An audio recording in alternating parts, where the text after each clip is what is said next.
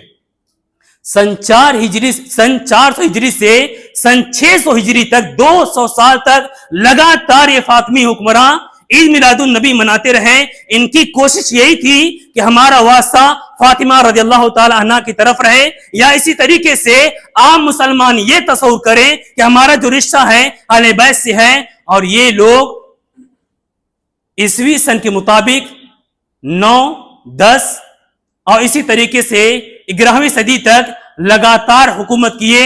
ان کی جو حکومت ہے 300 سالوں پہ محیط ہے, اور ہمیشہ یہی ورگلاتے رہے کہ ہم مسلمان ہیں, ہم اسلامی حکومت کرنے والے ہیں. لیکن اس دور کے علماء نے سن 402 ہجری میں اجتماعی طور پہ میٹنگ کر کے یہ فتویٰ نکال دیا کہ یہ سارے کے سارے فطین ہیں, اور انہوں نے اپنی جانب سے یہ عید میلاد النبی منانے والے ہیں. اور ان کے ہاں یہ بھی تھا سال کا آغاز ہو گیا, ہمیں سال کے آغاز کو منانا ہے, یا اس دور کا جو حکمراں ہوتا تھا اس کی بھی عید مناتے. اسی طریقے سے شعبان کے مہینے میں, رجب کے مہینے میں, یا الگ الگ ناحیے سے وہ خوشیاں مناتے تھے.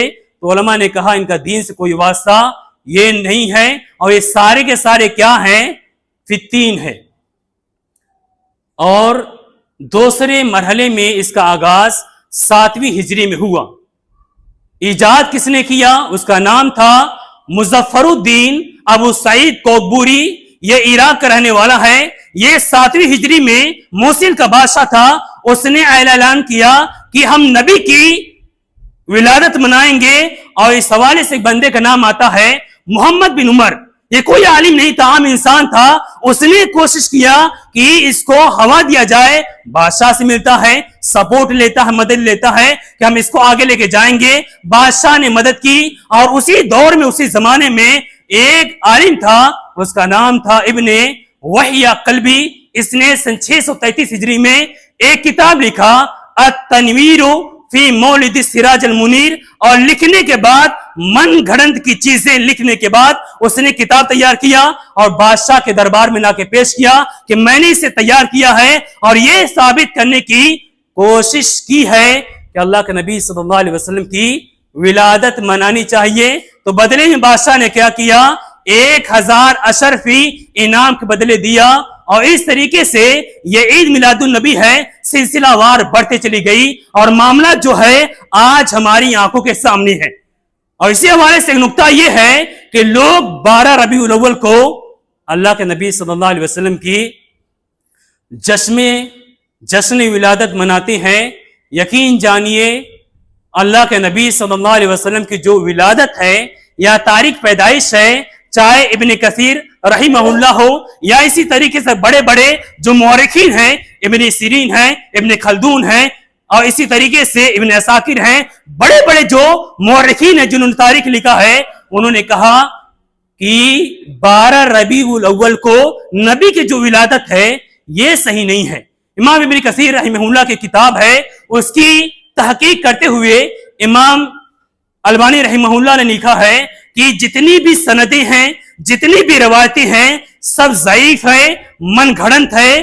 نبی کی ولادت کے سلسلے میں کوئی بھی صحیح روایت نہیں ہے. صرف ایک روایت ایسی ملتی ہے جو 8 ربیع الاول کے سلسلے میں ہے کہ اللہ کے نبی صلی اللہ علیہ وسلم 8 ربیع الاول کو دنیا میں تشریف لائے, ان کی ولادت ہوئی. اور جہاں تک اللہ کے نبی صلی اللہ علیہ وسلم کی وفات کی تاریخ ہے اس میں کوئی بھی شک نہیں ہے.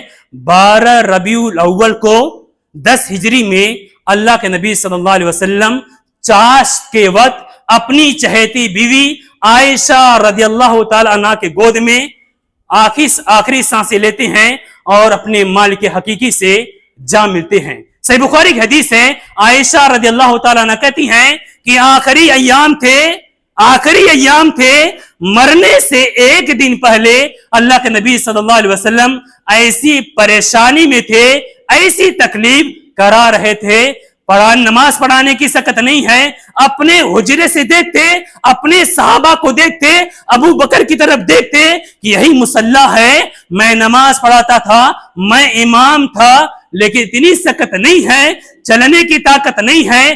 اور ازواج مطہراتی سب کی باریاں لگی رہتی تھی کہ آج نبی کی باری میرے گھر پہ ہے، آج نبی کی باری میرے گھر ہے۔ اللہ کے نبی صلی اللہ علیہ وسلم کے سلسلے میں یہ ہوا کہ عائشہ رضی اللہ تعالی عنہا کے گھر جانا چاہتے ہیں، ایسی آخری گھڑی میں ساری ازواج مطہرات نے کہا کہ ہمیں کوئی شکوہ نہیں ہے، اے نبی محمد صلی اللہ علیہ وسلم، آپ عائشہ رضی اللہ تعالی عنہا گھر پہ رہنا چاہتے ہیں، ٹھہرنا چاہتے ہیں، ہماری طرف سے اجازت ہے۔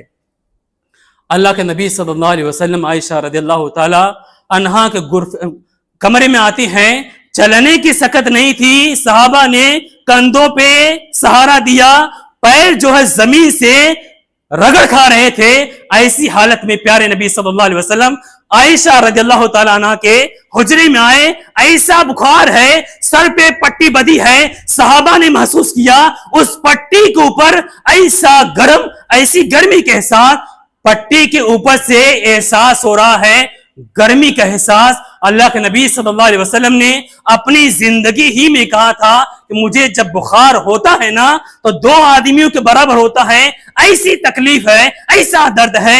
ایسے دور میں، ایسے ماحول میں نبی صلی اللہ علیہ وسلم کیا پیغام دے رہے ہیں۔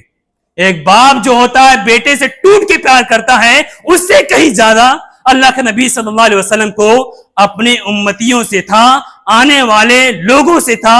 آخری جو پیغام تھا نبی نے یہی کہا، الصلاۃ الصلاۃ وما ملکت ایمانکم۔ آخری پیغام یہ تھا کہ نماز قائم کرنا، نماز کی پابندی کرنا، اور تمہارے ماتحت جو بھی لوگ ہیں، چاہے غلام ہوں چاہے لونڈیاں ہوں، ان کے ساتھ ناروا سلوک نہیں کرنا۔ ہم غور کریں اپنے بارے میں، ہمیں تھوڑی سی تکلیف ہوتی ہے، ہم کرا اٹھتے ہیں، اس نبی کے بارے میں غور کیجئے جس نے راتوں کو جاگ کر کے اس امت کے لیے، اس کے خیر کے لیے اللہ سے دعا کی، ایسی عبادت کی کہ پیروں میں ورم آ گئے، ایسا سجدہ کیا کہ بیوی اٹھ کے چیک کرتی ہے کہ کہیں روح پرواز تو نہیں ہو گئی۔ یا عائشہ رضی اللہ تعالیٰ نے بیان کرتی ہیں، ایسے نبی تھے، سارے حقوق ادا کیے، جانے کے بعد ہمارا حال کیا ہے؟ ہم نے اپنے نبی کا حق ادا نہ کیا، ہم اپنے نبی پہ ظلم کر رہے ہیں، اور تمام مورخین جو ہیں اس بات کی صراحت کرتی ہیں کہ جو سن وفات ہے یا اسی طریقے سے وفات کی تاریخ ہے، اس میں ذرہ برابر بھی شک نہیں ہے۔ 12 ربیع الاول کو سوموار کے دن چاش کے وقت اللہ کے نبی صلی اللہ علیہ وسلم اللہ تبارک و تعالیٰ کی طرف کوچ کر گئے، اس میں کوئی شک شبہ کی گنجائش نہیں ہے۔ اب غور کیجئے، جس دن نبی کا انتقال ہوا، ایسے دن نبی کے ساتھ کیا سلوک کیا جاتا ہے۔ آخری دم پہ سب کچھ کر کے دنیا سے چلے گئے، اور جاتے جاتے ایک چیز چھوڑ کے گئے۔ اللہ کے نبی فرمایا، کل نبی دعوت مستجابہ، ہر نبی کو اللہ تبارک و تعالیٰ نے دعائیں مستجابہ دیا کہ اگر نبی دعا کریں گے، اللہ تعالیٰ نے 100% گارنٹی لی کہ اگر دعا کرو گے میں رد نہیں کروں گا، جو بھی دعا کرنی ہے اللہ سے مانگو، اللہ پورا کرنے والا ہے۔ سارے نبیوں نے کیا کیا؟ فتعجل کل نبی دعوتہ، ہر نبی نے جلد بازی کی اور اس دعا کو دنیا کے اندر مانگ لیا۔ دیکھیے نبی کتنی حد تک ہم سے پیار کرنے والے تھے، اس دعا کو بچا کے رکھے کہ میں دعا نہیں مانگوں گا، اس دعا کو قیامت کے دن اپنے امتیوں کی شفاعت کے لیے میں نے بچا رکھا ہے۔ اور جتنے لوگ ہیں جو زندگی میں کبھی شرک و بدعات نہیں کریں گے اور کلمہ توحید پر، لا الہ الا اللہ محمد الرسول اللہ پر انتقال ہوگا، ایسے ہر بندے کے لیے اللہ کے نبی صلی اللہ علیہ وسلم اللہ تعالیٰ سے درخواست کریں کہ اے میرے رب، میرے امتی کو معاف کر دے، اور ایسا بندہ نبی کی شفاعت کی وجہ سے بجائے جہنم میں جانے کے جنت میں داخل ہو جائے گا۔ یہ تاریخی پس منظر ہے۔ اب آئیے ہم دیکھتے ہیں کہ عید میلاد النبی ہے، اس کی شرعی حیثیت کیا ہے۔ اللہ کے نبی صلی اللہ علیہ وسلم 40 سال کی عمر میں نبی ہوئے, رسول ہوئے, اور مکہ میں نبوت کے بعد 13 سال اور مدینہ میں 10 سال, ٹوٹل 23 سال بنتے ہیں. 23 سال میں کبھی بھی اللہ کے نبی صلی اللہ علیہ وسلم نے اپنی جشن ولادت نہیں منائی. اور اللہ کے نبی صلی اللہ علیہ وسلم زندگی میں فرما گئے, لا تطرونی کما اطرت النصارى عیسی ابن مریم فانما انا عبد فقولوا عبد اللہ ورسولہ.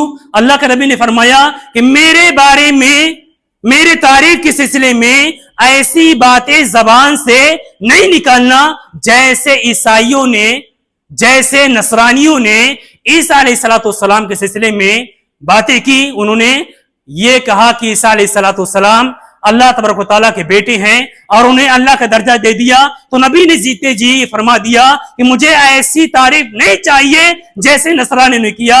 اللہ کے نبی نے فرمایا میں اللہ کا بندہ ہوں, مجھے اللہ کا بندہ اور اس کا رسول کہو. اور اسی نبی نے فرمایا من یعش منکم بعدی فسر اختلافا کثیرا, کہ دیکھو میرے جانے کے بعد جو لوگ زندہ رہیں گے ایسے لوگ میرے جانے کے بعد بہت سارے اختلافات کو, بدعت و خرافات کو دیکھیں گے. فعلیکم بسنتی وسنت الخلفاء الراشدین المہدیین, ایسے زمانے میں, ایسے دور میں, ایسے ماحول میں میری سنت کو پکڑ لینا اور میرے رشد و ہدایت والے صحابہ کی سنت کو لازم پکڑ لینا.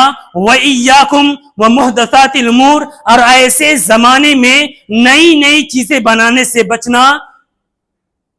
فَإِنَّ كُلُّ بِدْعَةٍ ضَلَالَةٍ, کیونکہ ہر نئی چیز کیا ہے, یہ گمراہی ہے. ایسا فرما کے اللہ کے نبی صلی اللہ علیہ وسلم چلے گئے. اور بخاری کی ایک نہیں کئی روایتیں ہیں. اللہ کے نبی صلی اللہ علیہ وسلم فرمایا من احدث فی امرنا ھذا ما لیس منہ فہو رد, کہ ہمارے دین میں, اسلام میں کوئی نئی چیز ایجاد کرے گا جس کا تعلق اسلام سے نہیں ہے, دین سے نہیں ہے, تو اس کا تعلق دین سے نہ ہونے کی وجہ سے وہ مردود ہے, ریجیکٹڈ ہے. اسی حوالے سے بخاری کی روایت اللہ کے نبی صلی اللہ علیہ وسلم فرمایا من عمل عملا لیس علیہ امرنا فہو رد, کہ جس نے کوئی ایسا کام کیا جس کے حوالے سے ہمارا کوئی حکم نہیں ہے تو ایسی بات, ایسی چیز, ایسا کام مردود ہے. اور اسی حوالے سے ایک اہم پوائنٹ یہ ہے کہ مسلمان, اللہ کے نبی صلی اللہ علیہ وسلم کے صحابہ مسلمان ہوئے اور نئے نئے مسلمان تھے. اسی خانہ کعبہ میں آج جہاں لوگ حج کرنے جاتے ہیں 360 مورتیاں تھی, 360 بت تھے. فتح مکہ کے دن اللہ کے نبی صلی اللہ علیہ وسلم مکہ میں داخل ہوئے, خانہ کعبہ میں داخل ہوئے, ہاتھ میں چھڑی تھی اور یہی فرماتے گئے قل, اے نبی صلی اللہ علیہ وسلم کہہ دیجئے جاء الحق وزهق الباطل وان الباطل كان زهوقا, کہ اے نبی آپ کہتے چلے جائیے کہ حق آ چکا ہے, باطل مٹنے والا ہے, اور ایک نہ ایک دن باطل کو مٹنے والا تھا. اللہ کے نبی صلی اللہ علیہ وسلم اپنی چھڑی سے ایک ایک بت کو, ایک ایک مورتی کو توڑتے چلے گئے اور خانہ کعبہ کو پاک و صاف کیا. اور مسلمان تھے, صحابہ تھے, نبی پہ بیعت کرنے والے تھے, وعدہ کرنے والے تھے. اے نبی جو دین دے رہے ہیں, جو پیغام دے رہے ہیں, ہم اس سے پھرنے والے نہیں ہیں. ایسے تازے تازے صحابہ, نئے نئے مسلمان, نبی نے منع فرما دیا کہ کسی کو قبرستان کی زیارت نہیں کرنی ہے. کیوں؟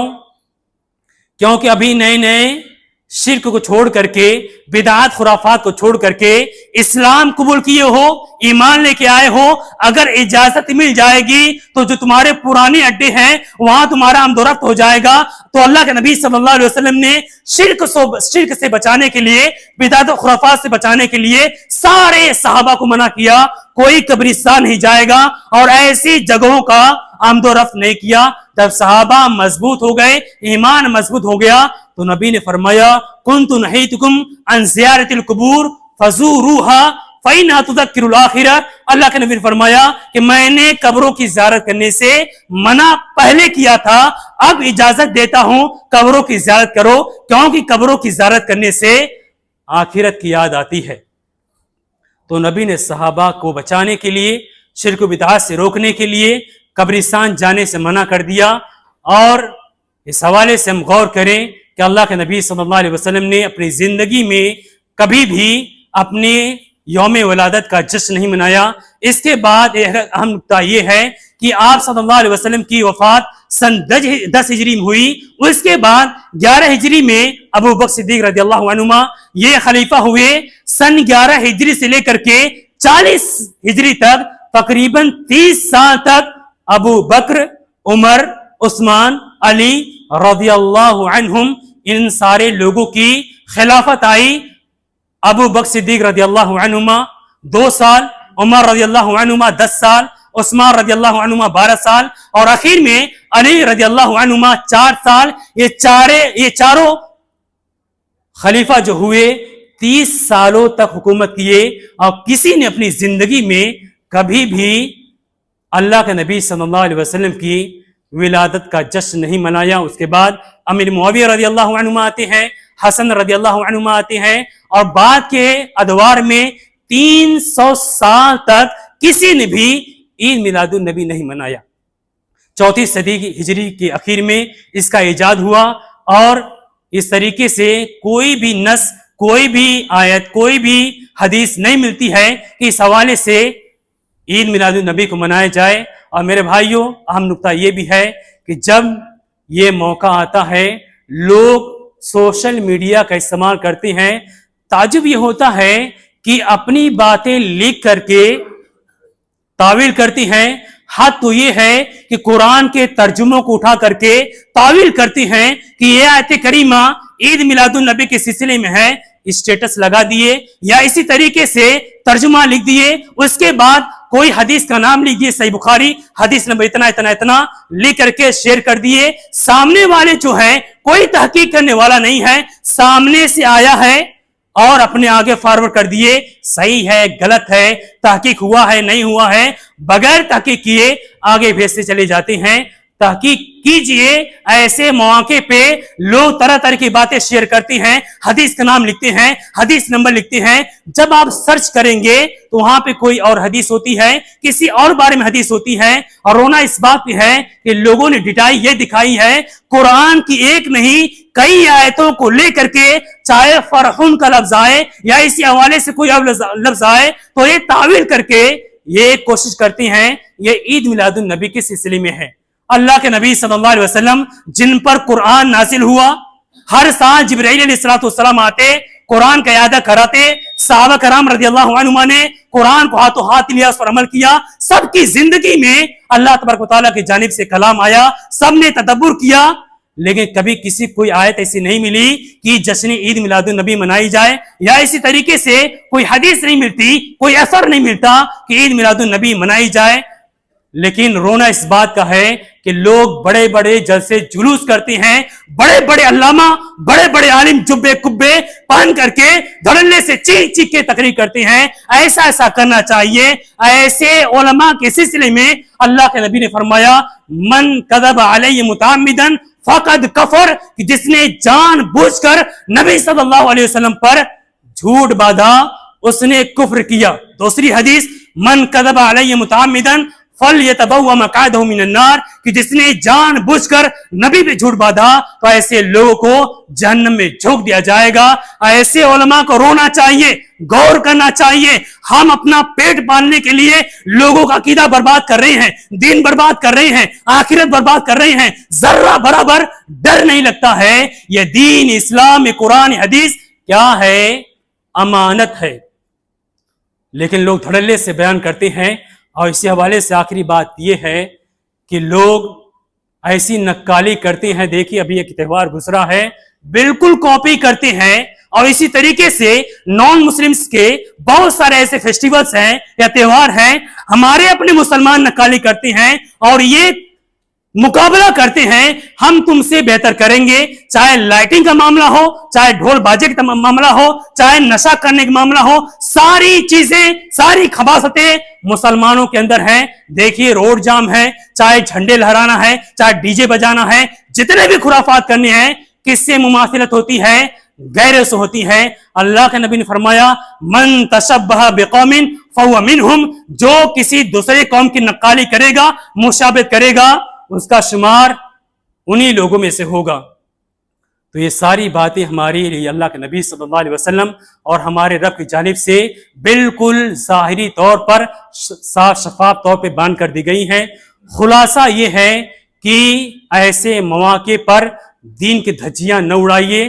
دیکھنے میں تو یہاں تک آتا ہے لوگ جھنڈوں کو لیے رہتے ہیں جس میں کلمہ توحید لکھا ہوتا ہے، ایک ایسا کلمہ جس کے حوالے سے نبی نے فرمایا من قال لا الہ الا اللہ دخل الجنہ، جس نے کلمہ لا الہ الا اللہ کا اقرار کیا، اس کے مطابق عمل کیا، ایسا بندہ جنت میں جائے گا۔ اور جو بندہ دیگر مذہب کو چھوڑ کے اسلام کے کیٹیگری میں آتا ہے وہ اسی کلمہ سے مسلمان ہوتا ہے۔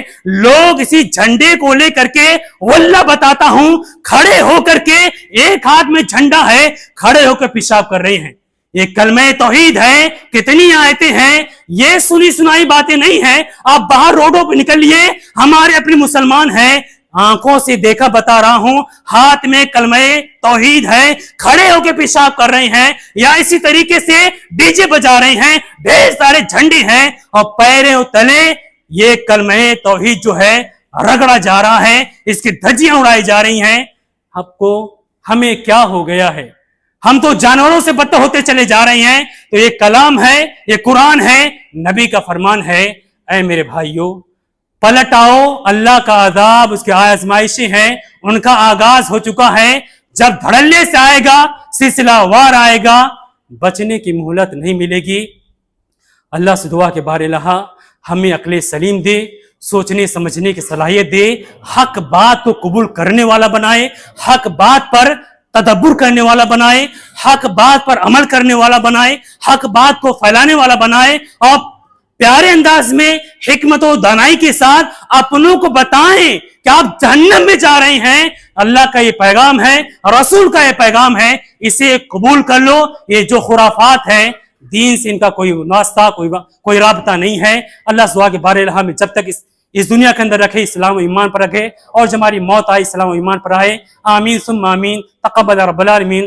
بارک اللہ لنا ولکم ولسائر المسلمین فاستغفروہ انہ الغفور الرحیم۔